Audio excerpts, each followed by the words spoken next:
많이 덥죠? 여기 소리가 조금 더 나야 되잖아요. 에어컨이 하나가 정말 꺼지네요. 돌다가 꺼지고 돌다 꺼지고. 날씨는 제일 더운 날씨인데 덥습니다. 그래도 편안하게 같이 가장 시원하게 스스로 노력하시면서 예배하시면 좋겠습니다. 우리 자리에서 일어날까요? 7월 5일 주일 예배 함께 예배 시작하도록 하겠습니다. 오늘 우리에게 예배로 들어가도록 허락하신 말씀입니다. 이사야 41장 10절부터 13절 우리 화면 보면서 함께 말씀 봅니다. 내가 너와 함께 있으니 두려워하지 말아라. 내가 너의 하나님이니 떨지 말아라. 내가 너를 강하게 하겠다. 내가 너를 도와주고 내 승리의 오른팔로 너를 붙들어 주겠다. 너에게 화를 낸 모든 자들이 수치를 당하며 당황할 것이다. 너와 다투는 자들이 아무것도 아닌 자들처럼 되어서 멸망할 것이다. 내가 아무리 찾아보아도 너에게 대적하는 자들은 만나지 못할 것이다. 너와 싸우는 자들이 아무것도 아닌 것 같이 허무한 것 같이 될 것이다. 나는 주 너의 하나님이다. 내가 너의 오른손을 붙잡고 있다. 내가 너에게 말한다. 두려워하지 말아라. 내가 너를 돕겠다. 아멘. 우리 함께 오늘부터는 우리 주님이 가르치신 기도, 주기도문 함께 주님 앞에 고백합니다. 하늘에 계신 우리 아버지, 아버지의 이름을 거룩하게 하시며 아버지의 나라가 오게 하시며 아버지의 뜻이 하늘에서와 같이 땅에서도 이루어지게 하소서. 오늘 우리에게 일용할 양식을 주시고 우리가 우리에게 잘못한 사람을 용서하여 준 것 같이 우리 죄를 용서하여 주시고 우리를 시험에 빠지지 않게 하시고 악에서 구하소서. 나라와 권세, 권능과 영광이 영원히 아버지의 것입니다. 아멘. 우리 함께 기도하면서 하나님께 나가겠습니다. 이 자리에 오신 하나님 앞에 우리 모두가 엎드려서 경배하는 예배가 되게 해달라고 기도하시고 성령님의 기름 부으심이 가득해서 신령과 진정으로 예배하게 해달라고 함께 우리 기도하면서 주님 앞에 나아가겠습니다.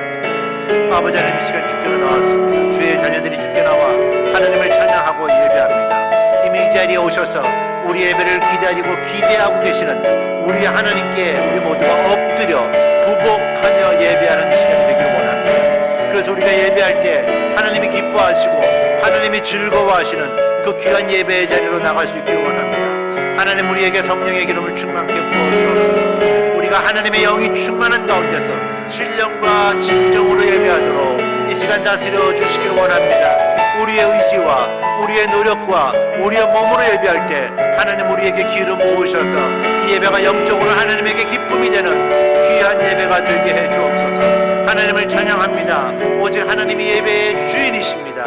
우리의 주인이신 하나님만 드러나게 해 주옵소서. 아버지를 찬양합니다. 주님.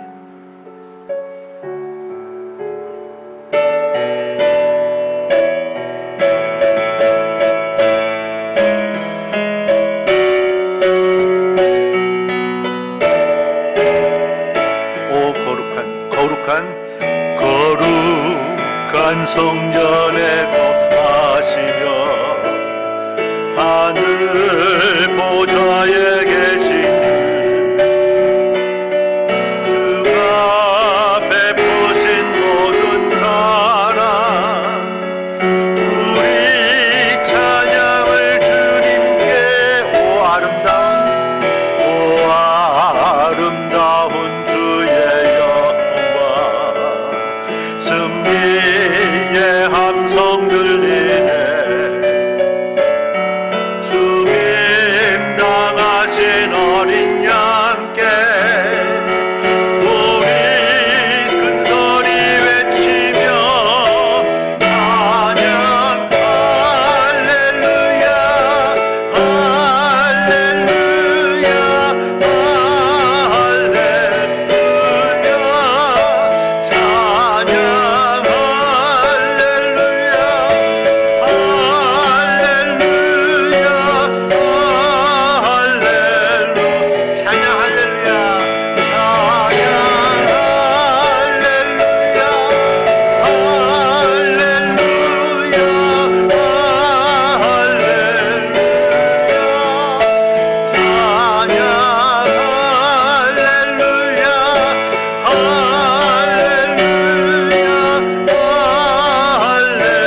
계신 주 간성전에 계신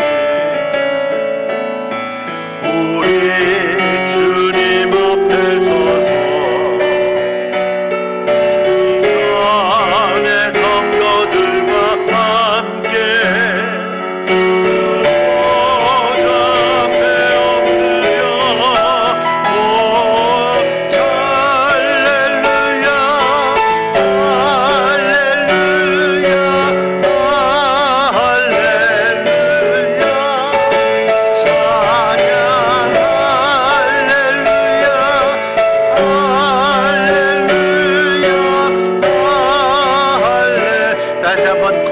성전에 거하시며 거룩한 성전에 거하시며 하늘 보좌에 계신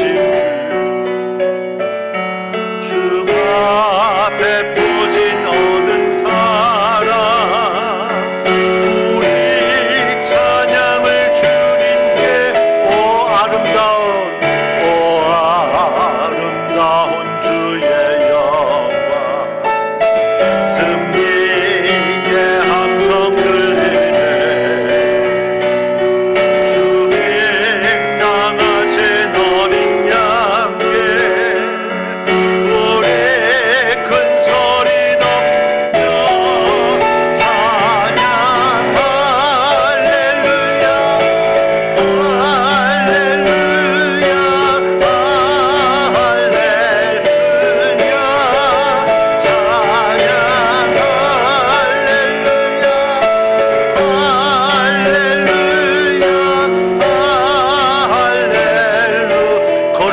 성전에 계신 주 거룩한 성전에 계신 주 우리 주님 앞에 서서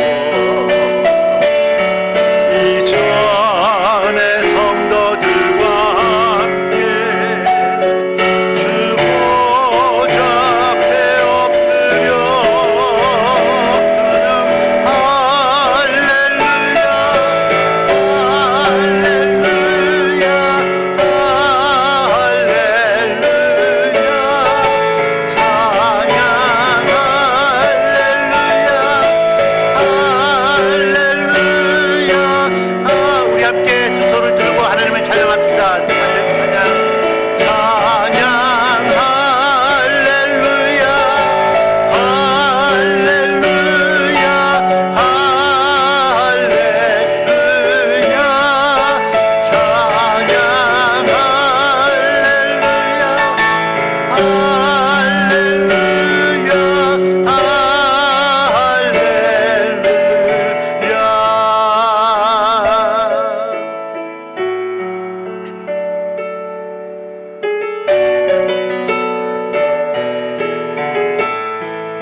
날이 저물어 갈 때 빈들에서 걸을 때 그때가 하나님의 때 내 힘으로 안 될 때 빈손으로 걸을 때 내가 고백해 여호와 이래 다시 한번 날이 저물어 갈 때 빈들에서 걸을 때 그때가 하나님의 때 내 힘으로 안 될 때 빈손으로 걸을 때 내가 고백해 여호와 이래 주가 일하시네 주가 일하시네 주가 일하시네 주께 아끼지 않는 자에게 주가 일하시네 주가 일하시네 신뢰하며 걷는 자에게 주가 일하시네 주가 일하시네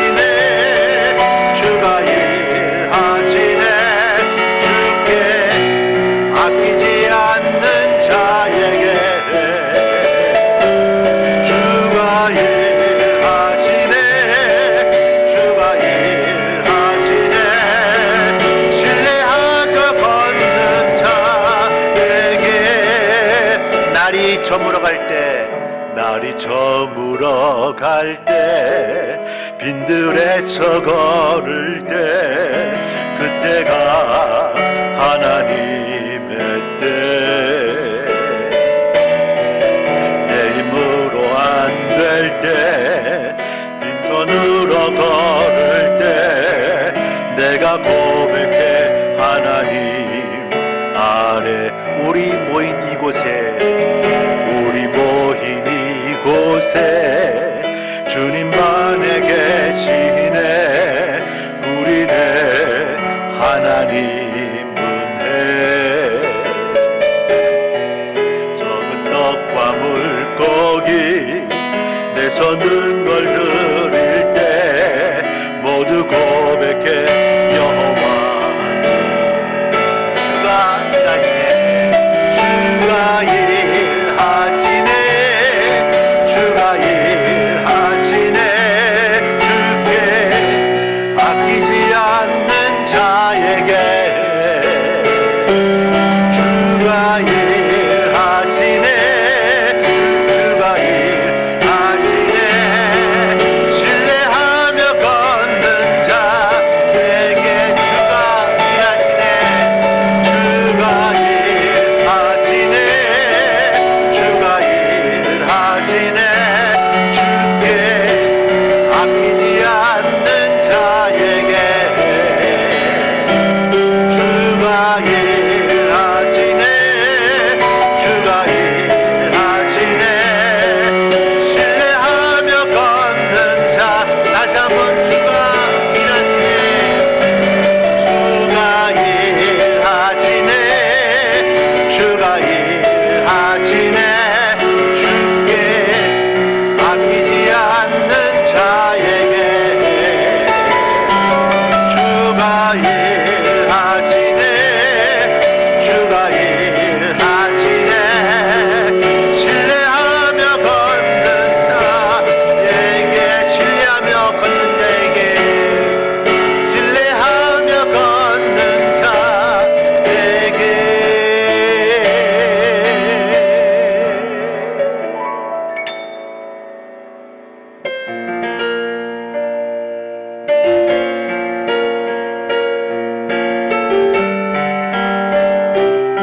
보라, 너희는 두려워 말고, 보라,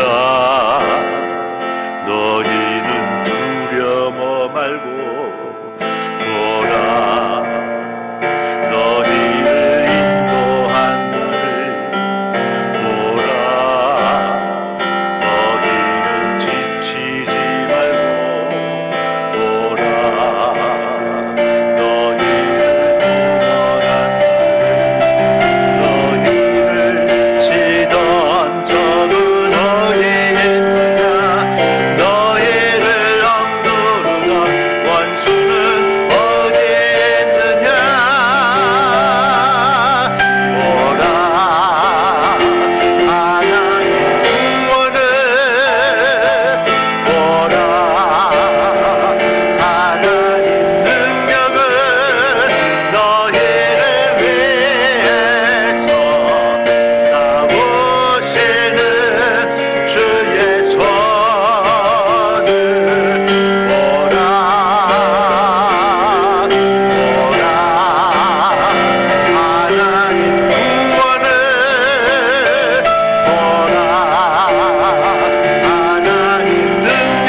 자는 구원대.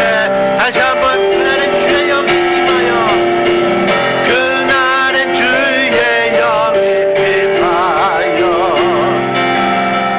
근무이 땅 위에 일어나리라. 모든 영혼 깨어 일어날 때 주 예수를 부르는 자는 구원되리.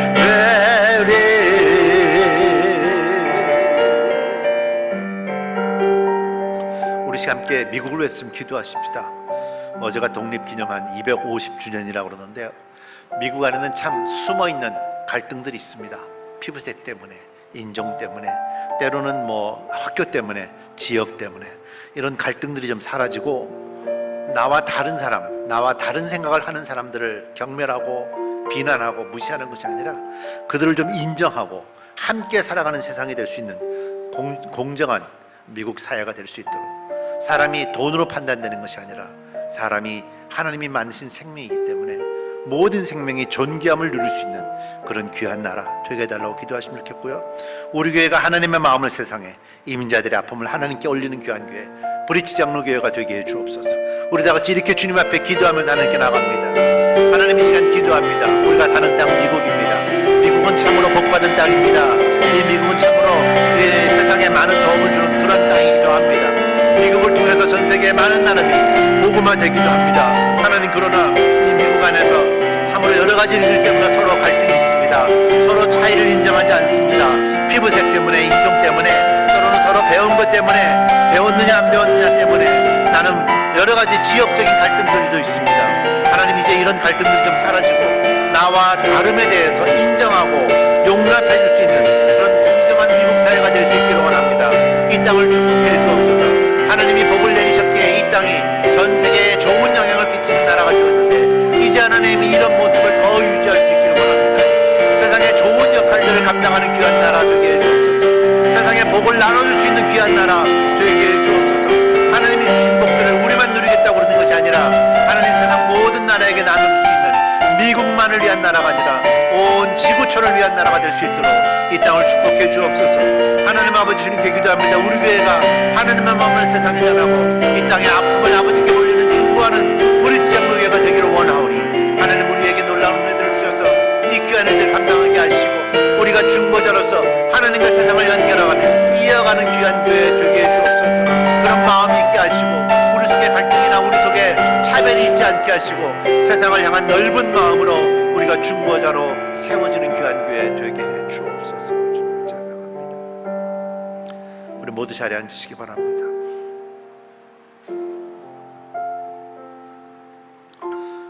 하나님, 오늘도 우리가 주 앞에 나와 하나님을 찬양하고 높이게 하셔서 감사합니다. 우리에게 성령님의 기름을 부어 주셔서 우리가 감히 하나님을 왕이라고 고백하고, 우리가 감히 그 하나님께 나가서 예배하게 하시니 감사하고, 하나님을 찬양한다고, 하나님을 높인다고, 하나님을 왕이라고 우리가 고백할 수 있는 믿음을 주셔서 감사합니다. 우리가 주신 은혜에 감사함으로 아버지께 예배하는 일에 더 집중하게 하시고, 하나님을 높이는 일에 더 나아갈 수 있기를 간절히 소망합니다. 하나님, 특별히 어제 독립기념일을 맞이해서 미국에서 서로 많이 축하하고 또 기뻐하는 그런 일들이 많이 있었지만, 사실 이 미국을 생각해 볼 때 요즘 점점 더 안타까운 환경 속에 들어가고 있는 것들을 저희들이 느끼고 보게 됩니다. 다양한 그룹으로 나뉘어서 서로 갈등을 만들어가고, 서로 차이를 인정하지 않고, 또 돈이 너무나도 중심이 된 자본주의 사회이다 보니까 돈이 있는 사람과 없는 사람의 차이가 또 너무 커지는 나라가 또 되어 갑니다. 하나님, 이 땅에 사람들이 서로 갈등을 만들어가면서 차별을 인정하지 않고, 당신과 내가 서로 생각이 다르니 나는 당신과 친구가 될 수 없다는 그런 사고방식들이 이 땅에 많이 팽배하게 퍼져가고 있습니다. 하나님, 이 땅을 위해서 기도합니다. 이미 하나님이 복을 내리셔서 온 세상에 좋은 영향을 끼치는 귀한 나라로 삼아 주셨는데, 이 복이 더 이어질 수 있기를 원합니다. 더 많이 저희들이 복을 받고, 그 많은 복들을 우리만 누리는 것이 아니라 온 세상이 함께 살아갈 수 있는 그런 것을 이끌어가는 귀한 나라 되게 해 주옵소서. 이 미국이 복을 받았다는 사실을 좀 미국 사람들이 인식하게 하시고, 이 복은 나만을 위한 복이 아니라 세상을 위해서 나누라고 주신 하나님의 복임을 깨닫고 많은 곳으로 나누는 교회가, 나누는 나라가 되게 해 주옵소서. 미국 때문에 복음의 복을 받은 나라들 참 많습니다. 또 지금도 세계에서 가장 많은 선교사를 내고 있는 나라도 또 미국입니다. 복음을 그들에게 나누면서 그들이 살아갈 삶의 터전도 함께 도울 수 있게 하시고, 세상에 참으로 많은 곳에서 여러 가지 일들로는 사람답게 살아가지 못하는 그런 생명들을 도와주고 그들이 존귀함으로 살아갈 수 있도록 미국을 이끌어갈 수 있는 그런 귀한 나라 되게 해 주옵소서. 대통령부터 특별히 정책을 짜고 있는 그런 사람들, 또 법을 하고 있는 의원들, 참으로 다양한 지역에서 여러 가지 일들을 가지고 섬겨가는 이들 속에 함께 하셔서 저들이 주어진 기간 동안 이 나라를 위해서 내가 섬긴다, 봉사한다는 생각을 좀 인식하게 하시고 권력을 휘두르지 않게 하시고 이 나라 백성들을 위해서, 미국 사람들을 위해서 애쓰고 노력하는 그런 권세를 가진 자들 되게 해 주옵소서. 하나님, 오늘도 우리가 주께 기도합니다. 우리 교회에 속한 귀한 아이들 주원이, 건우, 하민이, 하루, 사랑이, 하나님 이 아이들을 축복하시고 이 귀한 생명들이 믿음 안에서 잘 성장하게 하시고 하나님의 복이 있게 하시고, 특별히 한국을 방문하고 있는 아이들, 한국에서 참으로 여러 가지 또 경험하고 할 텐데 그 과정에 저들의 마음에 하나님이 주시는 평안이 있게 하시고 기쁨이 있게 하시고 즐거움이 있게 하시고, 살아계신 하나님께서 그 과정에서도 신앙적으로도 잘 자라가도록 축복해 주옵소서. 주원이, 건우도 축복하셔서 이 땅에서 성장돼 갑니다.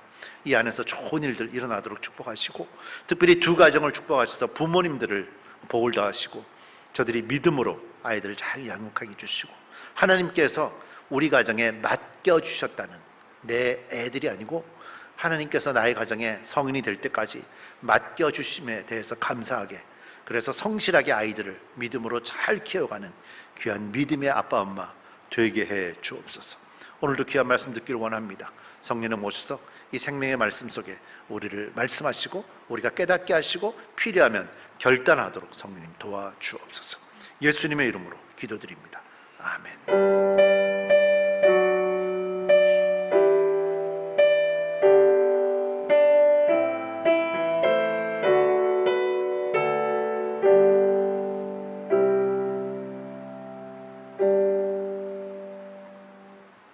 우리 함께 말씀 보겠습니다. 얘 꺼지면 계속 좀 켜주세요. 제가 자꾸만 꺼집니다. 지금 실내가 엄청 더워서. 출애굽기 6장 1절입니다. 출애굽기 6장 1절, 오늘 한 절만 말씀 보겠습니다. 화면 보시면서 함께 말씀 보면 좋겠습니다. 주님께서 모세에게 말씀하셨다. 이제 너는 내가 바로에게 하는 일을 보게 될 것이다. 틀림없이 그는 강한 손에 밀려서 그들을 내보내게 될 것이다. 강한 손에 밀려서야 그들을 이 땅에서 내쫓다시피 할 것이다. 아멘. 하나님이 모세를 이제 이집트로 보내셨죠. 떨기나무 앞에서의 모든 과정을 마쳤고요. 모세는 자기 아내와 자녀들과 함께 이집트로 출발했습니다. 지난번에 지도 보셨지만 미디안 광야에서 굉장히 먼 거리였죠. 이때 하나님은 모세를 찾아오셔서 과거에 그를 죽이려고 하던, 그 40년 전에 그를 죽이려고 하던 그 많은 이집트의 관료들이 다 죽었다라고 말씀하시면서 좀 안심시키는 장면도 기록이 되어 있고요. 또 하나님은 모세가 이스라엘 백성들을 데리고 나오려고 할 때 이집트 왕 바로가 순순히 내주지 않을 거다, 그러니까 네가 상당히 힘든 일을 하게 될 거다라는 얘기도 해주게 됩니다. 그리고 하나님은 모세가 말을 잘 못한다고 그러니까 모세의 형 아론을 붙여주시겠다고 했죠. 그래서 아론이 이집트에서 광야로 나가서 그 바로를 바로 만나게 됐습니다. 그래서 모세는 아론에게 지나간 하나님과의 관계 속에서 있었던 얘기들을 아론에게 다 해줬죠. 왜냐하면 아론이 무슨 통역사들처럼 한 문장 한 문장 통역하는 건 바람직하지 않으니까 그동안에 하나님이 어떻게 하셨는지를 아론이 다 듣고 필요할 때마다 아론이 직접 말을 해야 되니까요. 그렇게 했죠. 모세와 아론은 이제 이집트에 도착해서 이스라엘 장로들을 모으고요. 하나님이 하신 말씀을 그대로 다 전달했고 하나님이 행하셨던 이적들, 그런 것들도 그들에게 다 보여주게 됩니다. 그로 인해서 백성들은 하나님께서 모세를 보내셔서 이스라엘 자손들을 찾으시고 그들의 고난을 돌아보셨다라는 것을 이스라엘 장로들이 알게 됐고, 이스라엘 장로들이 알게 됐기 때문에 백성들에게 그거를 다시 또 설명이 들어갔겠죠. 그래서 장로들이 알게 되고 온 백성들이 하나님을 경외하면서 모세를 이제 받아들이게 됐습니다. 여기까지가 이제 사실은 준비가 다 끝난 거예요. 이제는 이제 바로가 그냥 그대로 모세가 바로에게 가면 되죠. 그래서 모세가 염려했던 이집트에 살고 있는 이스라엘 백성들이 자기를 받아들이지 않으면 어떡하나 하는 걱정이 있었던 것도 그 장로들을 미리 만나면서 아론이 설명하는 과정에 다 해결이 돼서 모든 준비가 다 됐기 때문에 이제 행동에 옮기게 되면 됐죠. 모세가 아론과 함께 바로에게 갔어요. 가서 뭐라고 얘기하냐, 5장 1절 2절에 이렇게 얘기를 합니다. 그 뒤에 모세와 아론이 바로에게 가서 말하였다. 주 이스라엘의 하나님이 말씀하시기를 나의 백성을 보내라. 그들이 광야에서 나의 절기를 지켜야 한다 하셨습니다. 하나님 말씀하신 것을 인용해서 그냥 전달하죠. 그랬더니 그러나 바로는 이렇게 대답하였다. 그 주가 누구인데, 그러니까 니네가 얘기하는 신이 누구인데 나더러 그의 말을 듣고서 이스라엘을 보내라는 것이냐. 나는 주를 알지도 못하니 이스라엘을 보내지도 않겠다. 이 표현이 왜 나오는가 하면요, 그 당시의 전쟁은 민족별로 신이 있었어요. 그래서 민족과 민족이 싸움을 할 때 서로 간에 다른 신들이 싸움을 하는 거라고 인식을 했고요, 한 민족이, A라는 민족이 승리를 하면 그 승리한 민족의 신이 주변에서 가장 힘이 세다라고 소문이 나는 거예요. 그랬기 때문에 결과적으로 지금 갑자기 모세가 와서 야훼라는 신을 얘기하는데 이집트 왕이 입장 볼 때는 한 번도 들어보지 못한 신이거든요. 그러니까 나는 인정할 수 없다라고 얘기를 하는 거예요. 결국 모세와 아론이 담대하게 전달을 했지만, 이 첫 번째 만남이잖아요, 그죠? 첫 번째 만남인데 담대하게 얘기를 했지만 바로 입장에서는 야훼라는 신을 알지도 못하는데 뭘 그걸 믿고 백성들을 다 내주겠어요. 지금 그들의 노동력으로 하고 있는 일들이 얼마나 많은데 내줄 이유가 없죠. 그래서 거절을 당했던 것입니다. 그래서 이제 모세와 아론이 다시 한번 얘기를 합니다. 3절입니다. 히브리 사람의 하나님이 우리에게 나타나셨습니다. 우리가 광야로 사흘길을 가서 주 우리의 하나님께 제사를 드릴 수 있게 허락하여 주십시오. 그렇게 하지 않으면 주님께서 무서운 질병이나 칼로 우리를 치실 것입니다. 특이한 게 있어요. 아까 1절에 보면, 1절 한번 보여주실래요? 주 이스라엘의 하나님이 말씀하시기를 나의 백성을 보내라. 그들이 광야에서 뭘 지켜야 된다고요? 나의 절기를 지켜야 된다. 3절 보세요. 우리가 광야로 사흘길을 가서 주 우리의 하나님께 제사를 드릴 수 있도록 허락하여 주십시오. 표현을 바꿨지요. 처음에는 이제 그 절기를 지켜야 된다고 그랬고, 그 다음에는 제사를 드릴 수 있다고 그랬어요. 일반적으로 절기는요, 이스라엘 사람들이 축제하고 연관이 있어요. 그래서 절기 때는 그 많은 짐승들을 잡아서 함께 음식을 먹으면서 함께 즐거운 시간들을 보내는 것들을 일반적으로 절기. 요 당시는 초창기였으니까 아주 제한된 절기가 있었고요. 제사는 절기하고 비슷한 의미가 있는 게 뭐냐면, 제사를 지내게 되면 하나님께 바치는 부분은 아주 일부분만, 기름 있는 부분만 바치거든요. 나머지의 일부분은 제사장이 받고요. 그리고 대다수의 나머지는 백성들이 나눠서 음식으로 먹습니다. 그러다 보니까 제사를 매일 그냥 시도 때도 없이 계속 하는 게 아니고, 제사가 지낼 때가 되면 모든 백성들이 그때 함께 고기를 먹으면서 즐길 수 있는, 당시에는 이제 일반적으로 포도주와 함께 했으니까 포도주와 함께 고기를 먹으면서 즐기는 시간이 됐던 거예요. 그러니까 지금 여기서 모세가 얘기하고 있는 게 뭐냐면, 하나는 절기를 지켜야 되겠다, 하나는 제사를 지내야 되겠다라는 말은, 이스라엘 백성들이 지금 노예로 삶을 사니까 사실은 조선시대에 일주일에 며칠 쉬었는지 아세요? 내가 책을 찾아보니까 조선시대에도 1년에 한 달에 이틀을 쉬었더라고요. 그러니까 일요일 같은 개념이 2번 있더라고요, 조선시대도. 그러니까 한 달에 이틀은 쉬는 거예요. 노예들도 그날은 쉬었대요.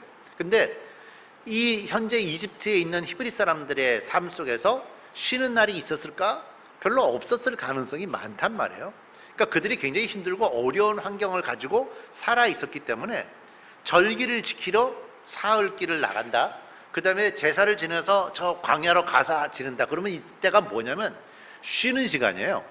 그러니까 모세가 지금 요구하고 있는 게 뭐냐면, 이스라엘 백성들이 좀 한적한 곳에 가서 하나님을 예배한다 라는 거를 강조를 했지만, 사실은 이스라엘 백성들이 한번 모여서 쉬는 시간을 좀 가지겠다 하는 것들을 보여주는 거예요. 근데 이스라엘 백성들만 따로 모여가지고, 우리가 이제 어디 미국 사람들 나가면 다 미국 사람들이잖아요. 그런데 가 있는데 몇 사람이 한국 사람들이 이렇게 모였어요.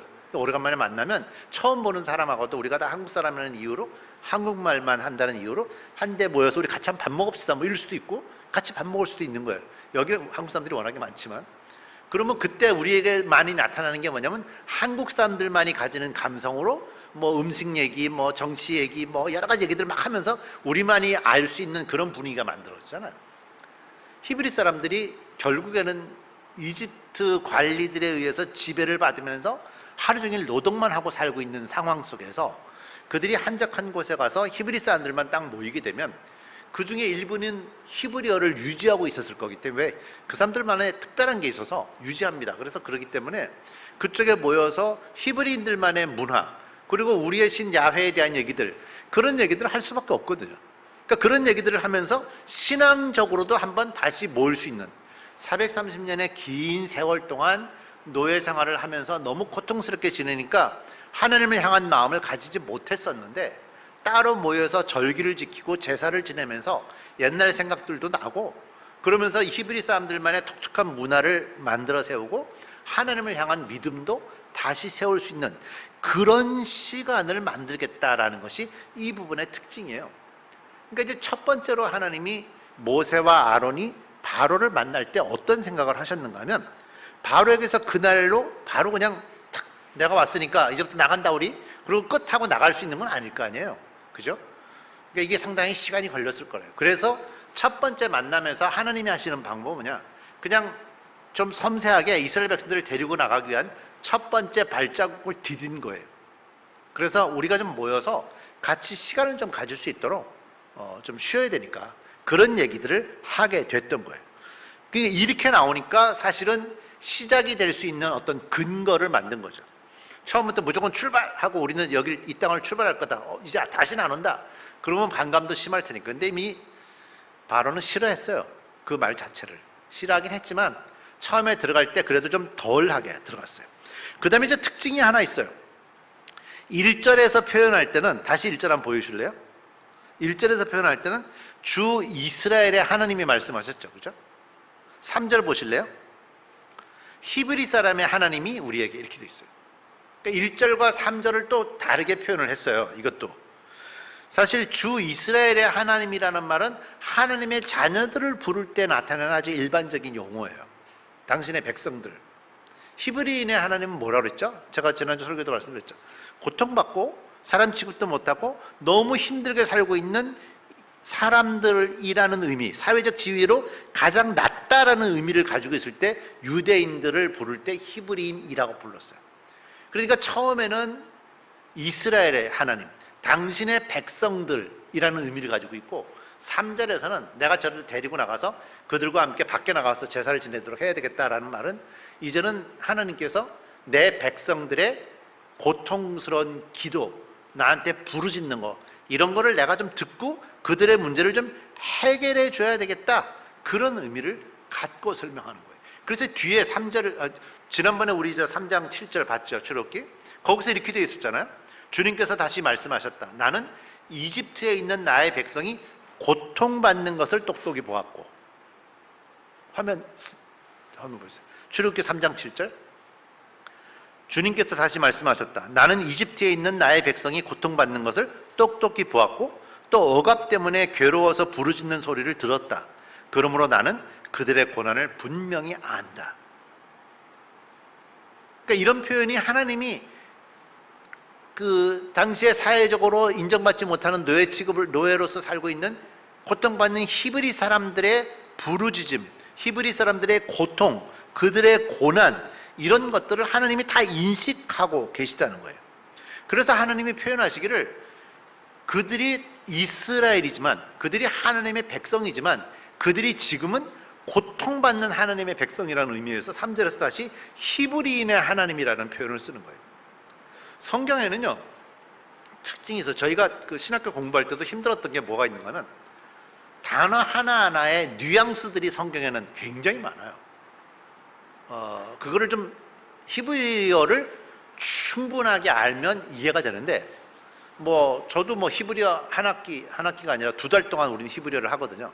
2달 동안 히브리어를 막 어마어마하게 시켜요. 하루에 12시간씩 공부를 해야 패스를 할 수 있어요. 그래서 패스를 할 때 점수가 있고요. 공부 안 하는 학생들은 20점, 공부하면 90점, 50점, 60점이 없어요. 그 시험은. 왜? 모르면 한 글자도 쓸 수 없기 때문에. 그래서 2달 동안 하루에 12시간씩 공부를 시켜요, 학교에서. 그래서 간신히 졸업을 시키는 거예요. 근데 그렇게 하기 때문에 해서 했는데도 불구하고 히브리어를 우리가 폭넓게 몰라요. 그러니까 사실 이 뉘앙스들을 모르죠. 예를 들면 시편 119편 같은 경우는 히브리어 알파벳 첫 글자를 가지고 A, B, C, D, E, F, G 죠. A로 시작하는 문장, B로 시작하는 문장, C로 문장에서 그렇게 길게 만들어 놓은 거예요. 그러니까 이런 식으로 하는 것이 히브리어의 특징이에요. 그러니까 처음에 말씀할 때는 하나님이 그냥 내 백성이라는 의미로 이스라엘 하나님이라고 표현을 하셨고, 좀 더 구체적으로 이제는 고통받는 내 백성, 그런 의미에서 히브리인의 하나님이라는 걸 넣어놓은 거예요. 그러니까 히브리인이라는 말을 이해를 못하면 그냥 하나님의 백성들을 부르는 이스라엘의 하나님, 히브리인의 하나님 또 다른 표현이다라고 밖에 이해를 못할 수밖에 없죠. 근데 사실은 이거는 굉장히 하나님의 마음이 거기에 딱 깔렸다는 거예요. 아, 고통받는 내 백성을 내가 챙겨야 되겠다 하는 마음이 여기 쫙 깔려 있는 거예요.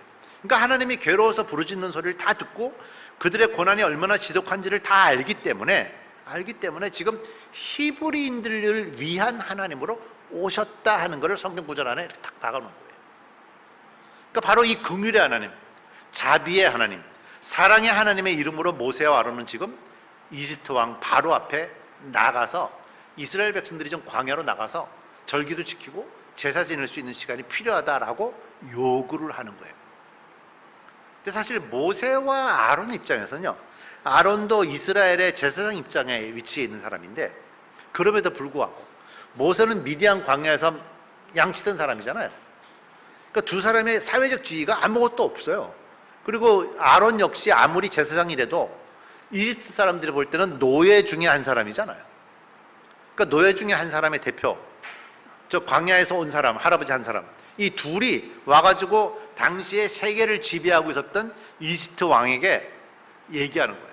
그러니까 가장 약한 사람들이 가장 강한 사람을 대상으로 이스라엘 백성들을 위해서 대변하고 있는 거예요. 그러니 바로가 볼 때 얼마나 우습겠어요. 할아버지 둘이 들어와가지고 지팡이 짚고 들어와서 이스라엘 백성들이 저 옆으로 좀 갔다 와야 되겠다니까 말이 안 되는 거죠. 그래서 4절 5절에 이렇게 얘기합니다. 모세와 아론은 들어라. 너희는 어찌하여 백성이 일을 하지 못하게 하느냐. 어서 물러가서 너희가 할 일이나 하여라. 그들이 이집트 땅의 백성보다도 더 불어났다. 그런데도 너희는 그들이 하는 일을 중단시키려 두는구나. 제가 이전에 말씀드렸지만 이집트 사람들이 걱정하는 거는 이스라엘 백성들이 이렇게 늘어나는 거, 인구 문제를 걱정한다 그랬잖아요. 특히 국경시대였기 때문에 더군다나 더 표가 나고 있었어요. 그래서 바로가 뭘 명령합니까? 앞으로 벽돌을 만들 때 짚을 주지 마라. 흙벽돌 만드는 거는 저도 옛날에 봤고, 그죠? 어르신들은 좀 우리가 봤어요. 그래서 우리도 어릴 때 보면 흙벽돌 만드는 장면들이 기억에 있고, 제가 저쪽에 선교지 많이 다닐 때는 그 만드는 걸 어린아이들도 흙벽돌을 만들거든요. 근데 흙벽돌에 꼭 들어가는 거는 흙만 가지고 못 만들어요. 그게 짚이 들어가서 같이 반죽이 돼야 얘가 단단하게 굳어있지, 흙만 있으면 이렇게 탁 깨면 탁 이렇게 팍 부서져요. 그래서 짚을 넣는 거예요. 그래서 흙벽돌을 지을 때 기본이 뭐냐면 짚을 이렇게 쌓아놓고 흙과 이겨서 같이 틀을 만드는 거예요. 근데 짚을 구하러 돌아다니면 시간이 많이 못 만드니까 이집트 쪽에서 항상 짚을 이렇게 쌓아놓게 해주고, 유대인들은 그걸 갖다가 흙과 섞어서 만드는 거예요. 근데 짚을 안 주겠다는 거예요.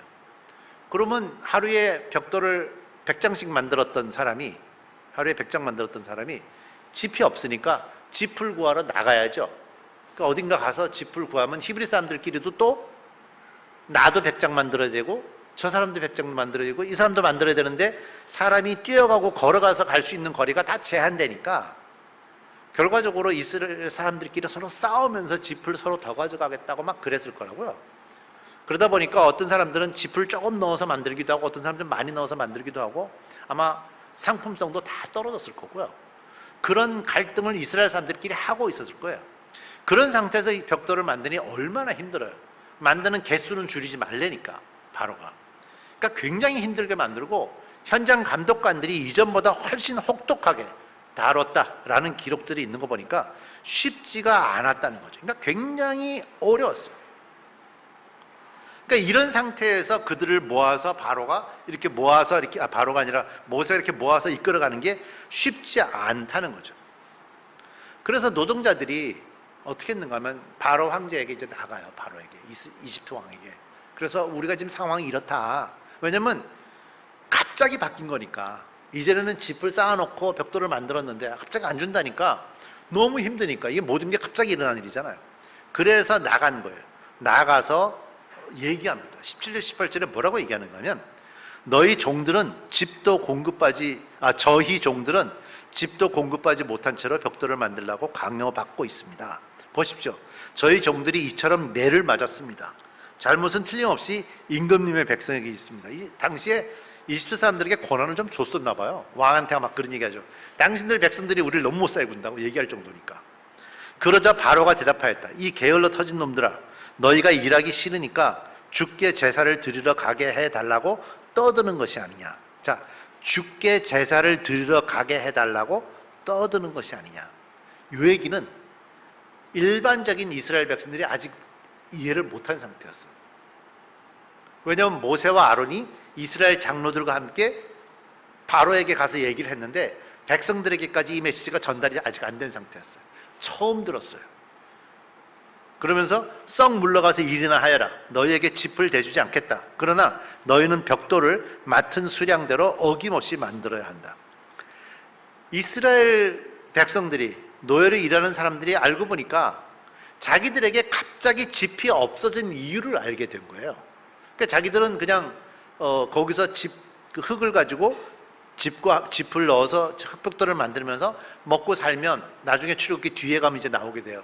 우리가 이집트에 살 때는 그래도 고기도 먹었고 오이도 먹었고 수박도 먹었고 야채도 먹고 이런 얘기가 나와요. 뒤에 보면 그 다 먹었는데 광야에 나와서 우리가 굶어 죽는구나 하는 얘기가 나오거든요. 그러니까 거기 있을 때는 노동을 해도 그래도 뭐 가서 가족 식구들과 함께 앉아서 밥도 먹고 다 했었다는 거죠. 근데 지금 갑자기 짚을 안 준다니까 하루에 노동량이 너무 많이 늘어서 너무 힘든데 그 이유가 뭐냐 하라고 보니까 그 이유가 저 모세와 아론 때문이었구나 하는 것을 인식하게 됐던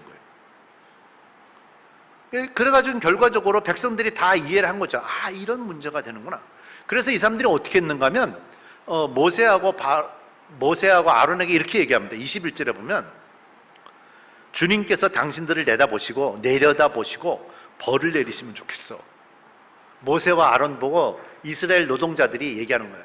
하나님이 당신을 벌 좀 좋겠다고. 왜? 자기들이 집도 없이 벽돌을 만들어야 되니까 너무 힘들고 고통스럽다는 거예요. 그러니까 지금 하나님이 무슨 계획을 하고 있는지에 대해서 이 히브리 노동자들은 전혀 이해를 못하고 있는 거죠. 이해를 못하고 있는 거예요. 당신들 때문에 바로와 그의 신하들이 우리를 미워하고 있어. 당신들은 그들의 손에 우리를 죽일 수 있는 칼을 쥐어준 셈이요.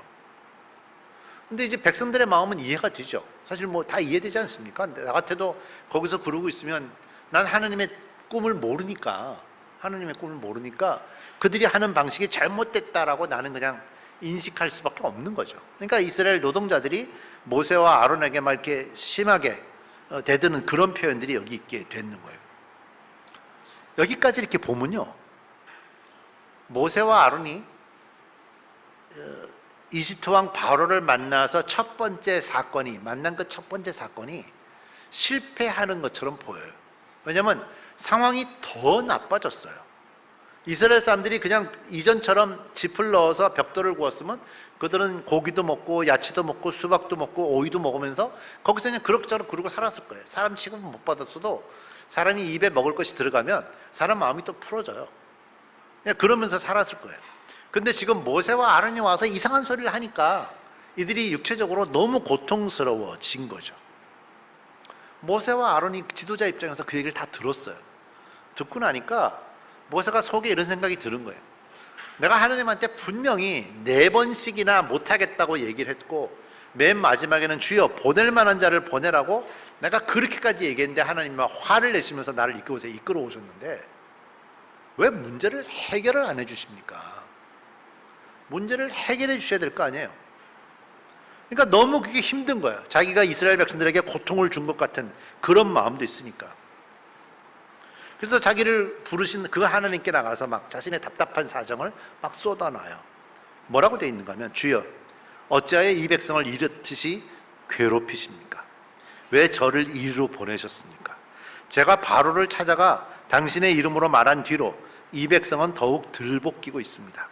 그런데도 당신께서는 당신의 백성을 건져줄 기미도 보이지 않습니다. 이게 이제 모세가 하느님 앞에 나가서 이렇게 표현하는 거예요. 하느님 앞에 얘기를 쭉 하면서 자기의 속마음을 다 내놓고 있는 거죠. 속마음을 싹 다 내놓고 있으면서 표현을 한 거예요. 그래서 그 얘기를 하나님한테 했으니까 하나님이 어떻게 하셨겠어요? 들었죠. 하나님이 들었어요. 하나님이 듣고 나서 하신 말씀이 오늘 읽으신 성경 6장 1절이에요. 이제 너는 내가 바로에게 하는 일을 보게 될 것이다. 틀림없이 그는 강한 손에 밀려서 그들을 내보내게 될 것이다. 강한 손에 밀려서야 그들을 이 땅에서 내쫓다시피 할 것이다. 그러니까 지금 상황이 엄청 안 좋아졌어요. 모세와 아론이 바로를 찾아가서 만나서 첫 번째 한 일이 실패라고 보여져요. 왜? 나갈 기미는 조금도 보이지 않고요. 백성들의 상황은 더 나빠졌고요. 뭔가 좀 희망을 가지고 그 다음 걸음을 나가야 되는데 그 다음 걸음을 나갈 수 있는 어떤 것도 일어나지 않아요.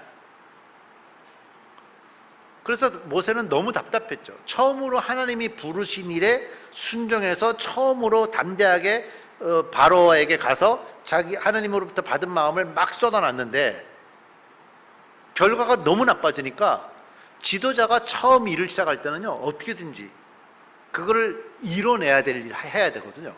그러니까 자기에게 가장 중요한 일을 하는 게 아니고 성취할 수 있는 일을 먼저 해야 돼요. 그래서 우리 그 목사들끼리 새로운 교회 가면 담임 목사로 가잖아요. 그럼 이제 장로님들도 사실 다 처음 보는 거죠. 교인들도 다 처음 보고. 그럼 목사들이 처음에 뭘 하는가 하면 온 교인들이 함께 할 수 있는 일, 무리한 일 안 하고 함께 할 수 있는 일을 처음에 해요. 그럼 장로님들이 어떻게 생각하냐? 에이, 왔으니까 다 밀어주자. 이게 일반적으로 통하는. 그래서 우리가 보통 담임 목사 허니문이라고 그래요. 보통 3년 정도. 3년 정도를 잘 보면서 교인들도 보면서 목사님이 잘 하실 것 같으면 좀 더 밀어주고, 그렇지 않으면 중간에 탁 3년 정도 지나면 갑자기 태도가 확 바뀌는 경우들이 있어요. 그래서 첫 번째 스텝이 굉장히 중요하거든요, 리더 입장에서.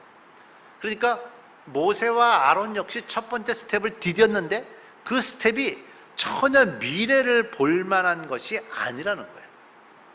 그러니까 5장만 쭉 읽으면 이게 너무 고통스러워요. 모세가 오죽하면 하나님께 나가서 그렇게 자기 마음을 다 쏟아놓겠어요.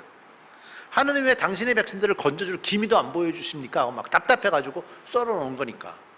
모세가 얼마나 힘들었단 얘기예요. 그 힘든 상태를 쏟아놨기 때문에 너무 첫 번째 발자국이 실패인가? 하는 생각이 드는데, 성경이라는 건 누가 장을 탁탁 잘라놓은 게 아니고 나중에 후대의 학자들이 적당할 때 이렇게 잘라놓은 거거든요. 그러니까 6장 1절이나 5장 마지막 절이나 사실 다 붙어있는 글이죠, 원래. 그러니까 6장 1절을 딱 보니까 하나님께서 얘기하는 거예요. 이제 강한 손에 밀려서 내보내게 해줄 거다, 걱정하지 마라 하는 얘기를 6장 1절에 하시는데, 사실은 6장 1절을 모세가 들었을 때도 듣긴 들었는데 아직 결과가 안 나왔잖아요. 그러니까 모세 입장에서는 굉장히 힘든 순간이었을 거다. 그런데 하나님 입장에서는 뭐죠? 모세가 첫 번째 발자국에서 실패한 게 아니라 승리를 위해서 한 발자국 이제 디딘 거다. 이제 하나님 쪽에서는 결과를 보고 계시니까. 제가 말씀드렸지만 긍휼이라는 단어는 5살짜리 천방지축 아이를 보는 게 아니라 그 아이가 30살, 40살이 됐을 때 어떻게 변화됐을까를 보는 게 긍휼이라고 했잖아요.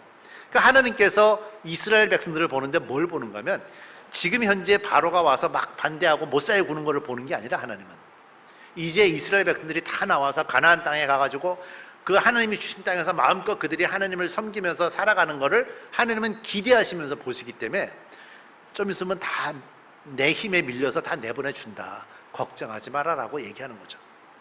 근데 사실 이스라엘 백성 입장에서는 그 말이 정말 어렵다고요. 그 말을 받아들이는 게 어렵다. 저희도 마찬가지예요. 저도 목사를 하면서도 하나님께서 어떤 기대감의 말씀들을 주신 것들이 알고 있지만 그게 지금 당장 일어나면 오늘 무슨 일이 탁 생기면 다음 주가 훨씬 더 기대되죠. 근데 하나님이 그렇게 일을 하시지 않거든요. 하나님의 때를 생각해서 하시기 때문에 우리가 그 때를 못 쫓아가니까 답답해하고 그런 거죠. 그러나 하나님 쪽에서는 이미 힘찬 첫 발걸음을 모세와 아론이 뗐다. 하나님은 그렇게 말씀하시는 거죠. 오늘 말씀에서 우리가 믿는 하나님은요, 이스라엘 백성의 하나님으로서가 아니고요, 히브리인의 하나님 야훼로서 찾아오신 거예요.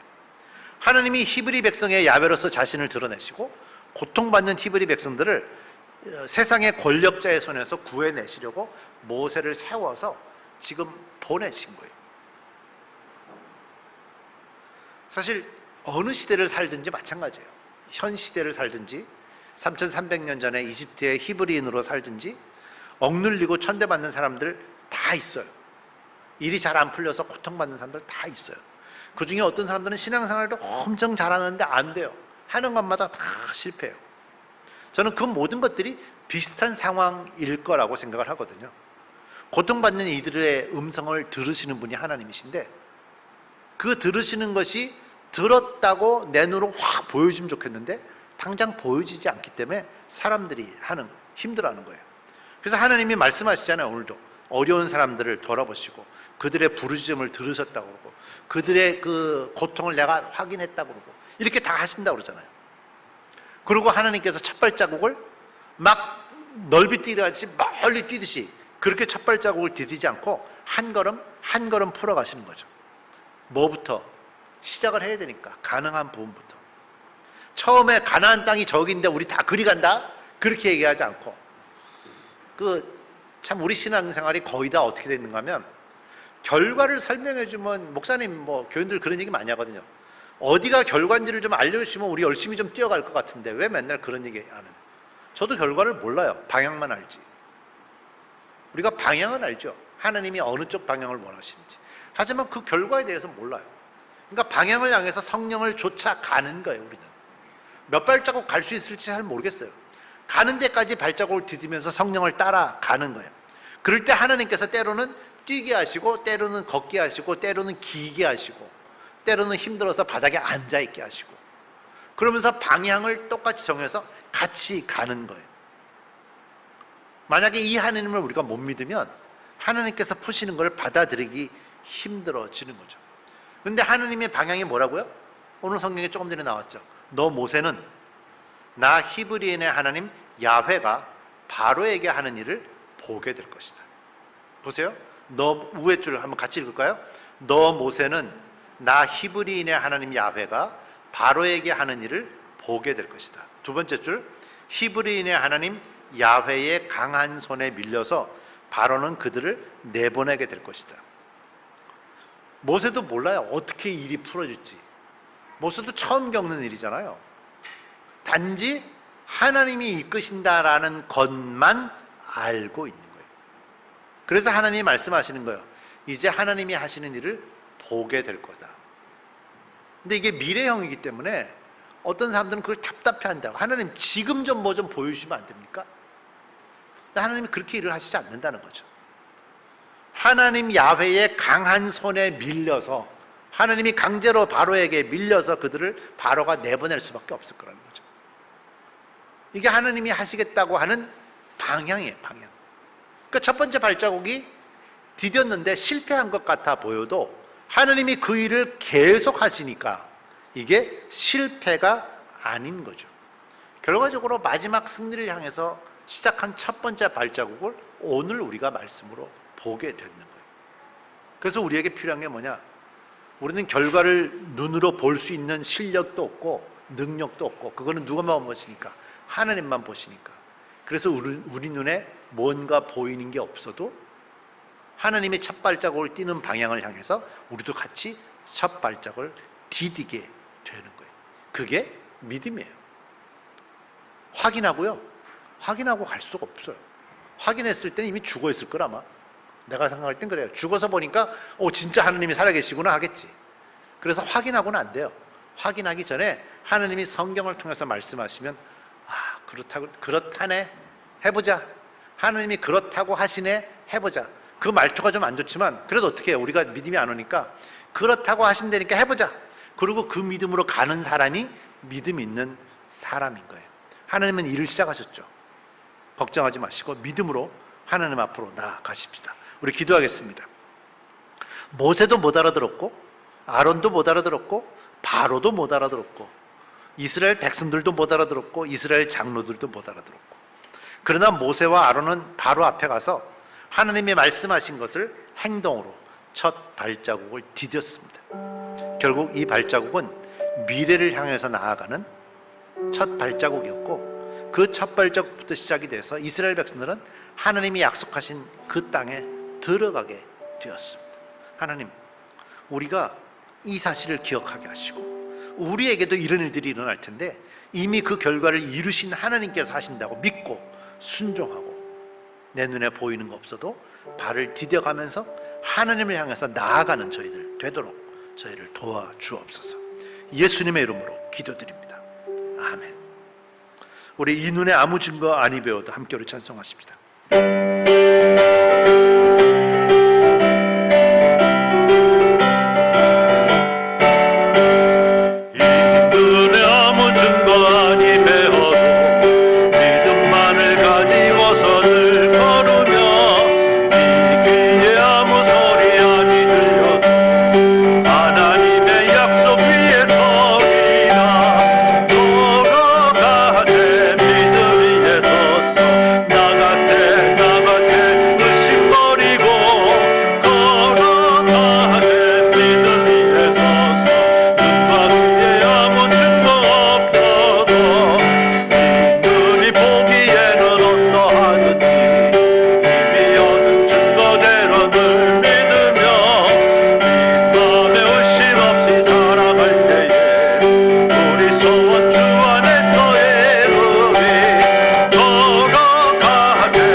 오늘도 우리가 주께 나올 때 하나님 주신 은혜에 감사하는 마음을 예물로 아버지 하나님께 바칩니다. 우리가 드린 예물이 아버지 하나님께 영광이 되게 하시고 하나님이 주신 은혜에 감사하는 믿음의 표현이 되도록 하나님 우리와 함께 해주시기를 원합니다. 지난 한 주와 함께 하셨던 것처럼 새로운 한 주도 우리가 주님과 더불어 살아가기를 원합니다. 하나님의 손길이 우리 가정마다 있기를 원합니다. 하나님의 다스림이 있기를 원합니다. 하나님께서 어떻게 공급하시는지를 저희들이 좀 느낄 수 있기를 원합니다. 내가 직장에서 일해서 내가 돈 벌었기 때문에 평생 동안 낸 것 때문에 하나님 주시는 것이 아니라 하나님의 은혜로 이 일을 하고 있다는 사실에 대해서 감사하게 하시고 하나님이 주신 것을 고백하는 마음으로 다음 주일도 또 나와 하나님을 찬양하고 예배할 수 있기를 원합니다. 날씨가 굉장히 덥습니다. 더운 날씨 속에 저희들 건강함을 붙드시고 가정들마다 평안이 있게 하시고 하나님이 주시는 기쁨이 귀하게 은혜 속에 있게 해 주옵소서. 특별히 한국을 방문하고 있는 우리 최진섭 또 최진아 자매님 가정을 축복하시고 평안하게 하시고 믿음 잃지 않게 하시고 매주일 예배하면서 신앙적으로 많이 성장해서 다시 돌아올 수 있도록 아버지 그 가정을 축복해 주옵소서. 우리 권사님부터 건우까지 우리 온 주의 브릿지 가족들이 평안하게 하시고 하나님의 은혜 속에 이 한 주 동안 살게 해 주옵소서. 예수님의 이름으로 기도드립니다. 아멘. 오늘 예배 오신 여러분들을 환영합니다. 반갑습니다. 6개월이 지나갔죠. 올해 우리가 10가정은 좀 전도를 했으면 했는데 아직 좀 안 되고 있죠. 우리 좀 기억하시고 노력해야 합니다. 교회가 어떻게든 감당해야 되니까요. 열심히 좀 노력을 해서 가을에는 좀 결과를 이루면 좋겠고요. 묵상 방송 아침 6시에 방송이 되거든요. 저도 이거 한번 하려고 매일 적어도 한 2시간은 제가 해야 돼요. 왜냐면 공부를 안 하면 할 말을 못 만들잖아요. 매일 아침마다 묵상 방송하면서 어제 했던 얘기 오늘 또 하고 오늘 했던 얘기 내일 또 할 수는 없으니까. 그래서 공부를 막 하고 나서야 10분짜리를 만드는 거기 때문에 여러분들도 다 들어오셔서 꼬박꼬박. 그리고 시편은 이렇게 그냥 즉석에서 성경 읽어서는 이해를 못하기 때문에 미리 몇 번 읽으시고 방송을 보시면 도움이 더 되십니다. 기억하시면 좋겠고요. 다음 주에는 6장 말씀, 우리 출애굽기 6장 말씀을 하게 될 거고, 김은지 자매님 다음 주에 기도해 주시기를 바랍니다. 우리 함께 자리에서 일어날까요? 한 주 동안 여러분들의 삶을 통해서 그리스도인으로서 세상의 변화의 주역으로 살아가는 여러분들 되시길 바랍니다. 함께 찬송하십시다.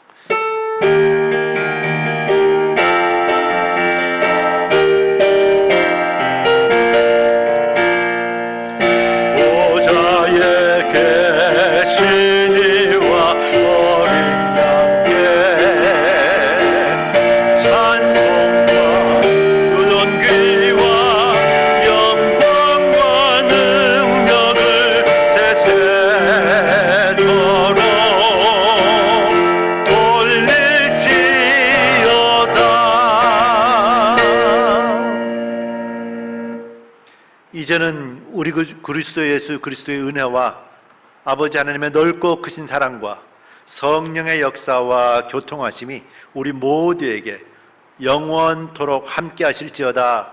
아멘.